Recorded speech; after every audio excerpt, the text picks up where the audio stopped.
আলাইকুম ওয়া রাহমাতুল্লাহ। সুপ্রিয় শিক্ষার্থীরা, আশা করি সবাই ভালো আছে। আজকের অনলাইন লাইভ হায়ার ম্যাথ ক্লাসে সবাইকে স্বাগত।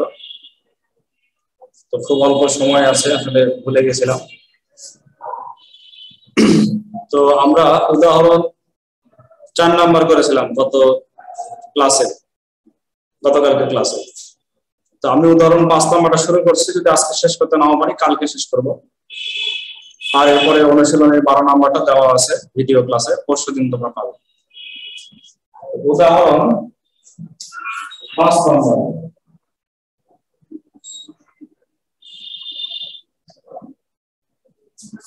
এই অনুশীলনের উদাহরণ কিন্তু অন্য অনুশীলনের মতো 12 অধ্যায়ের উদাহরণগুলো খুবই ইম্পর্টেন্ট। উদাহরণ 3, 4, 5 তিনটাই ইম্পর্টেন্ট, তিনটাই পরীক্ষায় আসে। আর সৃজনশীলের একটা শীট দিয়েছি, সেটা দেখলে তোমরা বুঝতে পারবে যে কি ধরনের সৃজনশীল আসে। উদাহরণ 5, এখানে বলা আছে যে প্রমাণ করো, ভেক্টরের সাহায্যে প্রমাণ করো যে চতুর্ভুজের বাহুগুলোর মধ্যবিন্দুর সংযোগ করলে যে চতুর্ভুজ তৈরি হয় তা একটি সামান্তরিক।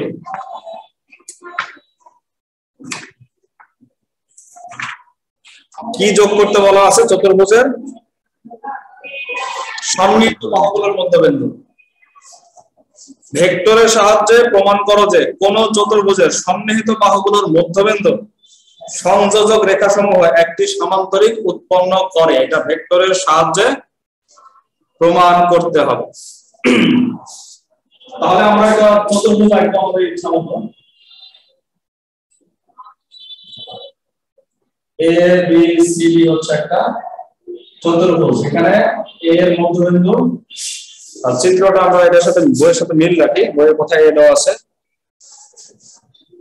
আচ্ছা, বইয়ের সাথে তো মিল করতে গেলে একটু চেঞ্জ করতে হবে চিত্রটা।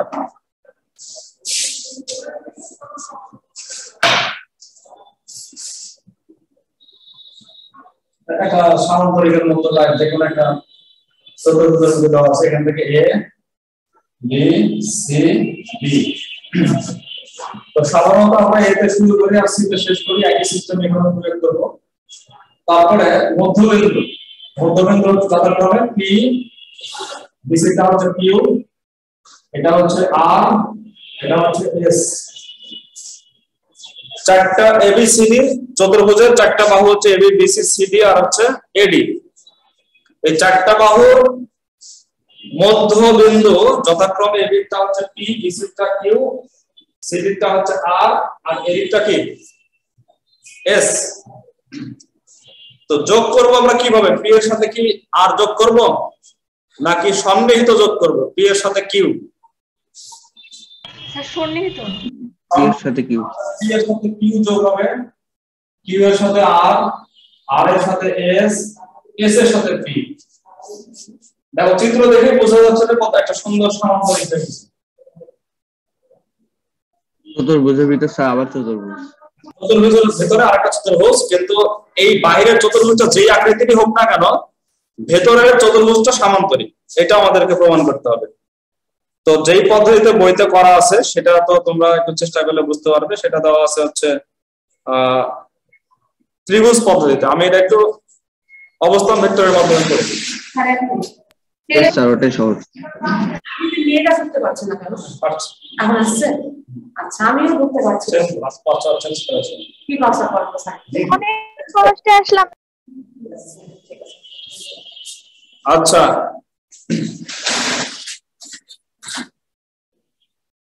তাহলে এটা আমরা প্রথমে একটু জ্যামিতির মতো করে লিখবো। মনে করি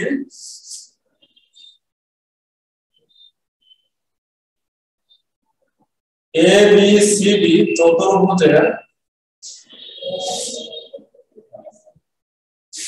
বাহুগুলোর মধ্যবিন্দু, চতুর্ভুজের বাহুগুলোর মধ্যবিন্দু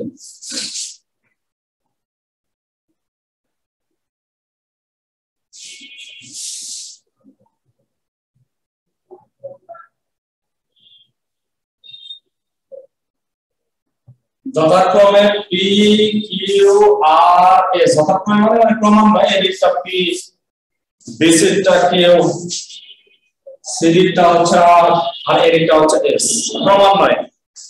তো এগুলো যোগ করতে হবে কিভাবে? এগুলো পাশাপাশি যোগ করতে হবে। তার মানে প্রথমে আমরা যোগ করব পি ও কিউ, তারপরে হচ্ছে কিউ ও আর, তারপরে আর ও এস এবং এস ও পি যোগ করি।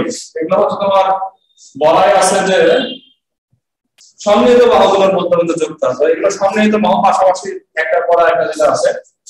তো কি প্রমাণ করতে হবে? প্রমাণ করতে হবে যেটা উৎপন্ন হয়েছে পি কিউ আর এস, এটা কি একটি সামান্তরিক।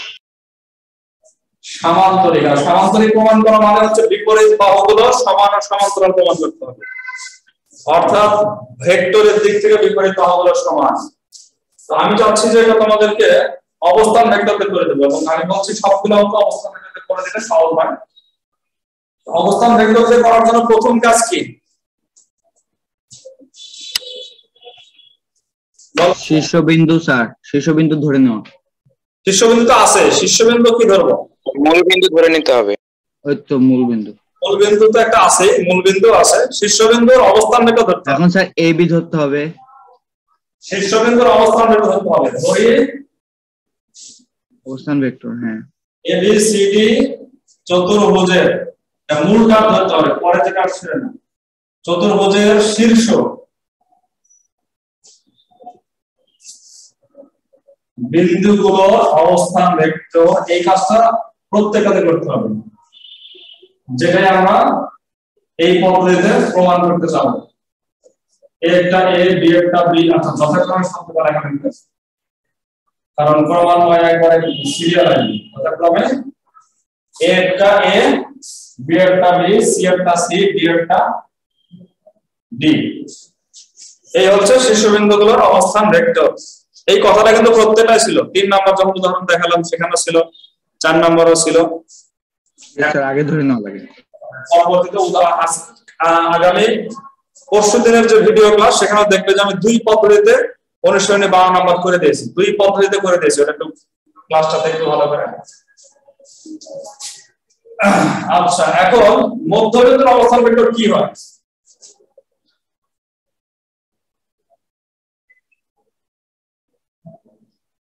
বলো, মধ্যবিন্দুর অবস্থান ভেক্টর বের করে কি করবে? স্যার যে দুটো যোগ, বি যোগ এ ডিভাইডেড বাই 2, 2 দিয়ে ভাগ। তো p হচ্ছে এর মধ্যবিন্দু, এজন্য এটা a প্লাস b বাই 2 হবে। Yes sir. তারপর একই ভাবে আমরা চারটাই বার করব। p q বিন্দুর অবস্থান ভেক্টর বার করব। q এরটা হচ্ছে b প্লাস c বাই 2।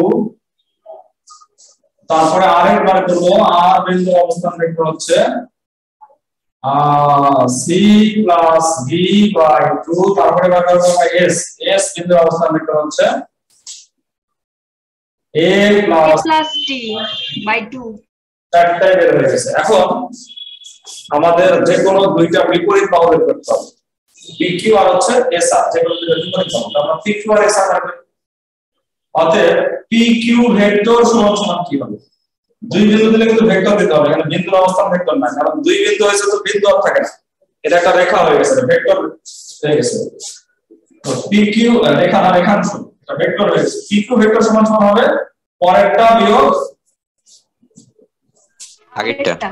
আগেরটা। তো Q এরটা কি বের হয়েছে এখানে? B plus C by 2, b plus c by 2 minus a plus b by 2, a plus b by 2। তো এটা লসাগু যদি করা হয় তাহলে কেটে যাবে, কেটে যা আসবে হাফ ইনটু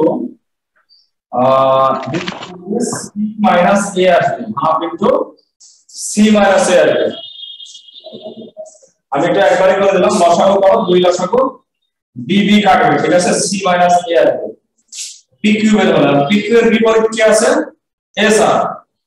SR SR সমান সমান আমরা বার করি। SR হচ্ছে প্রথমে আরেকটা এলিমেন্ট, আরেকটা হচ্ছে c plus d by 2, c plus d by 2 minus S হচ্ছে a plus d by t এখানে লসাগু করলে কি কাটবে d কাটবে এখানে দেখো c মাইনাস a আসবে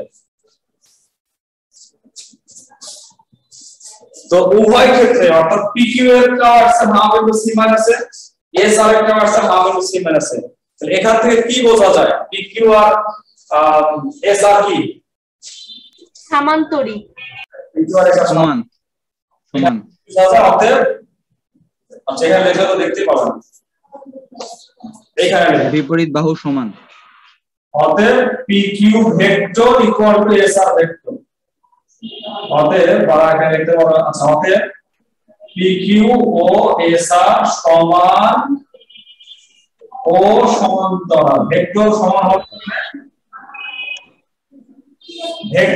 হওয়ার কারণে এরা সমানও হবে মানে আবার সমান্তরাল হবে সমান ও সমান্তরাল স্যার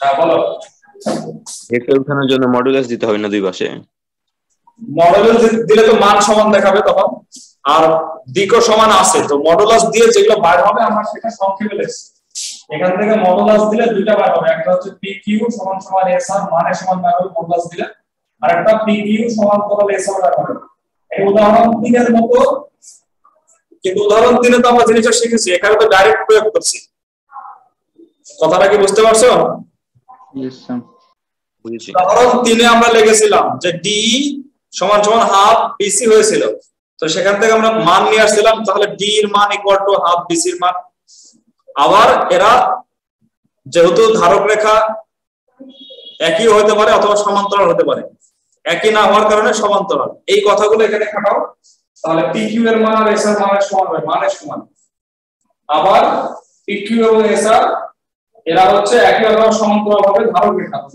এক না তাহলে কি সমান্তরাল হবে তো এখান থেকে pq আর sr মানের সমান এবং সমান্তরাল সুতরাং আমরা ডাইরেক্ট লিখে দিতে পারি pq ও sr সমান ও সমান্তরাল আর যদি কেউ মনে করো যে না আমি একটু বড় করব তাহলে আরেকটু বড় এই কথাটা এখানে উল্লেখ করে দিতে পারো যে অতএব pq এর মান ইকুয়াল টু sr এর মান এবং pq সমান্তরাল sr এইটুকু এর বেশি আর কথা লিখবো না আমরা এর বেশি কথা লিখবো না তাহলে কি বোঝা গেল pq ও sr সমান ও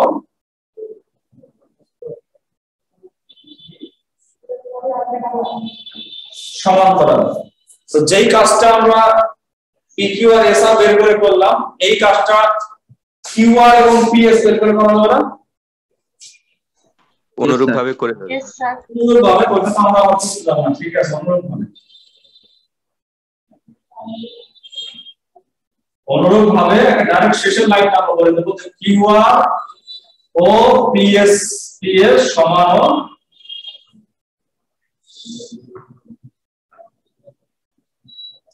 সমান্তরাল সুতরাং সর্বশেষ সিদ্ধান্তটা কি হবে pq আর s একটি সামান্তরিক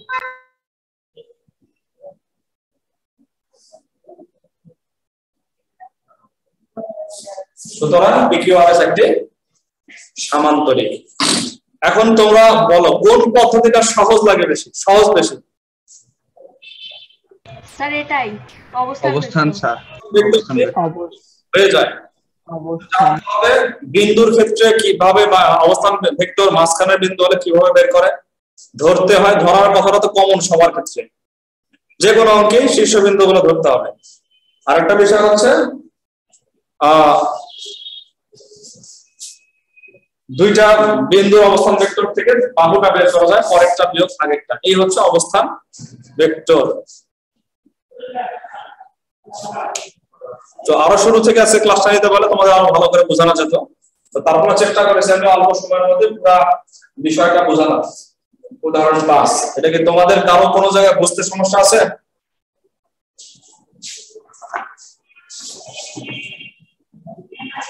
কারো বুঝতে কোথাও সমস্যা আছে হ্যাঁ বলো সমস্যা নাই স্যার ওই যে পি বিন্দুর অবস্থান ভেক্টর ওখানে যদি আপনি জিজ্ঞেস করেন যে ওখানে আমরা কি বলবো মানে ওই এত ওই উপরটা বাই 2 তাহলে ওটার ভাষা কি বলবো আমরা কোথায় ভাষা? কোনো ভাষা বলা লাগবে না তো। নো স্যার, ওই যে ওই a প্লাস b ওটাকে কি বলবো? a vector plus b vector by 2। আচ্ছা স্যার, এটা হচ্ছে অবস্থান ভেক্টর, a বিন্দুর অবস্থান ভেক্টর প্লাস b বিন্দুর অবস্থান ভেক্টর বাই 2। তো ঠিক আছে, সাত চলে আসছে পরবর্তী ক্লাসে। চিত্রে এটা p থেকে শুরু না দিকগুলা? হ্যাঁ হ্যাঁ, ওকে। PQ RS এরটা P থেকে শুরু আর এ শেষ, আর ABCD টা হচ্ছে A থেকে শুরু এস এ শেষ। আর এর মাধ্যমে আজকে আমার ক্লাসও শেষ। Yes sir. ঠিক আছে, দেখা হবে ইনশাআল্লাহ আবার পরবর্তী ক্লাসে। আগামী ক্লাসে দেখা হবে। আমরা অনুশীলনী আমরা শুরু করব সামনের ক্লাস থেকে। আর ভিডিও ক্লাসটা অবশ্যই দেখবে সবাই, আগে বলে রাখছি, কারণ সেখানে দুই পদ্ধতিতে আমি অনুশীলনের 12 নম্বরটা করে দিয়েছি। সবাই ভালো থাকো, সুস্থ থাকো, আবার দেখা হবে ইনশাআল্লাহ। আসসালামু আলাইকুম ওয়া রাহমাতুল্লাহি ওয়া বারাকাতুহু। আসসালামু আলাইকুম স্যার।